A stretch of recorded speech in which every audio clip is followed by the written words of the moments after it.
اس سے وہ یہ حدیث پڑھ رہے ہیں، نقل کر رہے ہیں۔ اب کیا ہوا، مصنف ابن ابی شیبہ کے اندر تحریف کی گئی۔ وہ تحریف کیسے کی گئی، میں آپ کے سامنے 2 نسخوں سے یہ سکین لگانے لگا ہوں۔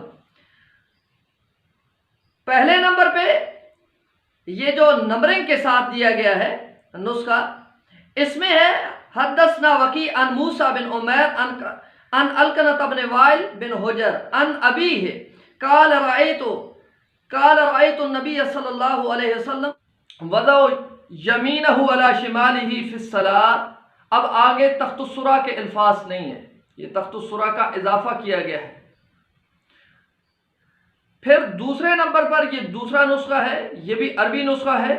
اس کے اندر یہ آپ دیکھ سکتے ہیں، اس میں ہے کہ حدثنا وکی عن موسیٰ بن عمیر عن القنۃ بن وائل بن حجر عن ابی قال رأیت النبی صلی اللہ علیہ وسلم وضع یمینہ علی شمالہ فی الصلاۃ۔ اب فی الصلاۃ کے بعد پھر نئی حدیث ہے حدثنا وکی، فی الصلاۃ تک ہے حدیث، تخت السرا کے الفاظ نہیں ہیں۔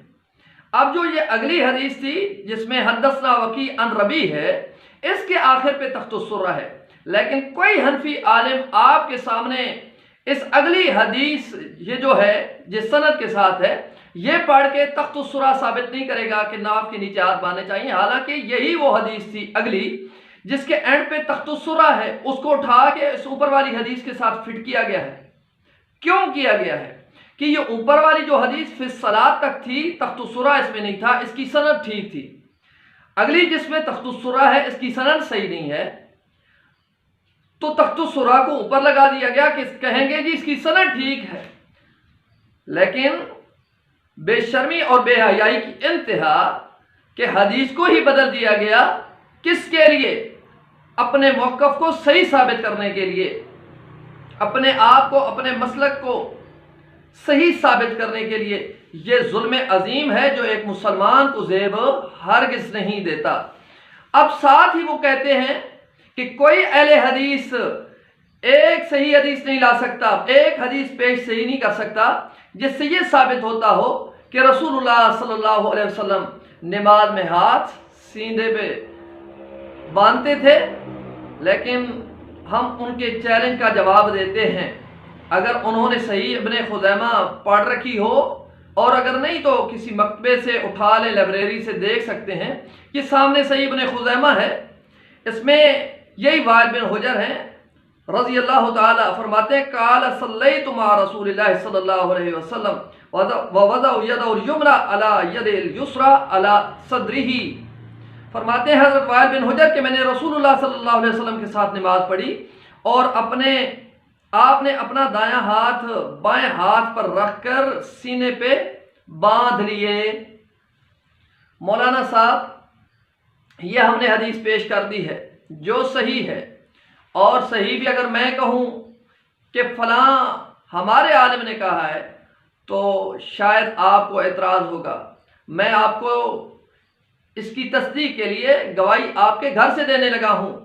علامہ ابن نجیم کا نام سن رکھا ہوگا، ان کی شرح ہے کنز الدقائق جو انہوں نے بحر الرائق کے حاشیہ کے طور پہ لکھی ہے، تحریر کی ہے۔ اس میں فرماتے ہیں نماز میں باندھنے کی جگہ متعین کرنے والی کوئی بھی صحیح حدیث ثابت نہیں ہے سوائے ابن خزیمہ کی۔ کیا مطلب؟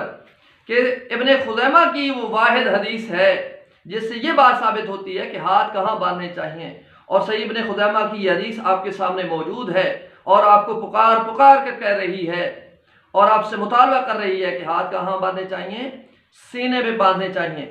اور جب آپ کے نزدیک سینے پہ ہاتھ باندھنے والی کوئی سی حدیث نہیں ہے تو آپ کو مردوں کی فکر پڑی ہے، عورتوں سے کیا دشمنی ہے، اپنی امی جی سے کیا دشمنی ہے، ہماری بھابھی جی سے کیا دشمنی ہے، اپنی بہنوں سے، حنفی عورتوں سے کیا دشمنی ہے؟ ان کو کیوں نہیں بتاتے کہ ہاتھ سینے پہ باندھتی ہو، یہ صحیح نہیں ہے، یہ ثابت نہیں ہے، ہاتھ نیچے باندھا کرو؟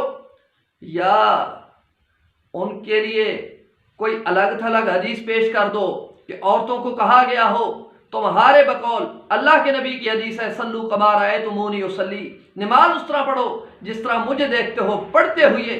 تو عائشہ نے دیکھا نبی کو، نبی کے گھر میں رہتی تھیں کہ اللہ کے نبی صلی اللہ علیہ وسلم ہاتھ سینے پہ باندھے نماز پڑھ رہے ہیں۔ انہوں نے ہاتھ سینے پہ باندھ کے نماز پڑھی، آج تک پڑھی جا رہی ہے اور پڑھتی چلی جا رہی ہے۔ اسی طرح ام سلمہ نے، ام حبیبہ نے، ام میمونہ نے اور دیگر ازواج مطہرات نے آپ علیہ السلام کو دیکھا کہ آپ سینے پہ ہاتھ باندھ کے نماز پڑھ رہے ہیں، انہوں نے سینے پہ باندھے۔ تمہاری عورتیں بھی آج پڑھ رہی ہیں، لیکن تم نے ضد میں آ کر، تعصب میں آ کر اس سنت کو چھوڑا اور اپنی طرف سے حدیثوں میں ایڈیشن کر کے، اضافہ کر کے اپنے موقف کو سچ ثابت کرنے کے لیے، اور جھوٹ کی انتہا ہے۔ کبھی کہتے ہو کہ مرد کی شہوت ناف سے نیچے ہے، اس لیے نماز میں جب بندہ کھڑا ہو اس شہوت کو بند کرنے کے لیے وہ شہوت پہ ہاتھ رکھ لے۔ عورت کی شہوت سینے پہ ہے، اس لیے نماز پڑھتے ہوئے عورت کو چاہیے کہ وہ ہاتھ سینے پہ باندھ لے۔ کبھی یہ دلیل دیتے ہو، کبھی جھوٹی حدیثوں کا سہارا لیتے ہو، کبھی اپنی طرف سے انحراف کر کے، حدیث میں تحریف کر کے، حدیث میں ایڈیشن اور اضافہ کر کے اپنے موقف کو سچ ثابت کرنے کے لیے کوشش کرتے ہو۔ کچھ تو شرم اور کچھ حیا ہوتی ہے، کب آئے گی شرم اور یہ حیا، اور کب فکر اور احساس پیدا ہوگا؟ کب تک لوگوں کو گمراہ کرتے رہو گے؟ اور پھر تم نے آخر پہ کہا کہ ہم علماء احناف کو نہیں مانتے، ہم فلاں کو نہیں مانتے، ہم حدیث رسول کو مانتے ہیں، ہم سنت رسول کو مانتے ہیں۔ ہم علماء احناف کو بھی، علماء اہل حدیث کو بھی نہیں مانتے، ہم مانتے ہیں رسول اللہ کو، ہم مانتے ہیں کتاب و سنت کو، پیغمبر کے عمل کو۔ اور جناب تمہاری تو حدیث سے اتنی دشمنی کی انتہا ہے کہ حدیث کو حدیث کہنے کے لیے تیار نہیں ہوتے، اپنی تقاریر کے اندر روایت کہہ کر اس کا رد کرتے ہو، اور جب پھنستے ہو تو کہتے ہو ہم حدیث رسول کو ماننے والے ہیں، سنت رسول کو ماننے والے ہیں، اور سنت رسول سے، حدیث رسول سے، اقوال رسول سے، افعال رسول سے جو تم نے بگاڑ کیا ہے، جو تم نے ان کے ساتھ گھنونا کھیل کھیلا ہے، وہ بھی اپنی سکرین پہ دیکھ سکتے ہو۔ یہ اصول کرکی ہے، اس پہ دیکھ سکتے ہو تم نے کیا کیا کہ وہ حدیث جو ہمارے احناف کے خلاف ہوگی، ہم کیا کریں گے؟ ہم کیا کریں گے؟ اس کو منسوخ قرار دیں گے، یا اس کے اندر اپنی مرضی کی تعویل کریں گے، اور اس کو معارض قرار دے کر حدیث سے اس کو چھوڑ کر، حدیث کو اس کے معارض کر کے اس حدیث کو چھوڑ دیں گے، اور اپنے ان ائمہ کے اقوال کو لے لیں گے۔ لوگوں کو درسوں میں، تقاریر میں یہ سبق پڑھاتے ہو کہ ہم سنت رسول کو مانتے ہیں، حدیث رسول کو مانتے ہیں، اور بچوں کو مدرسوں کے اندر یہ کلیہ اور قاعدے پڑھاتے ہو، قانون پڑھاتے ہو اور اصول پڑھاتے ہو۔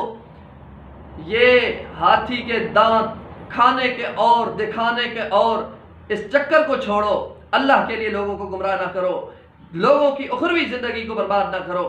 انہی الفاظ کے ساتھ اجازت چاہتا ہوں، انشاءاللہ العزیز اگلے کلپ کے ساتھ آپ کی خدمت میں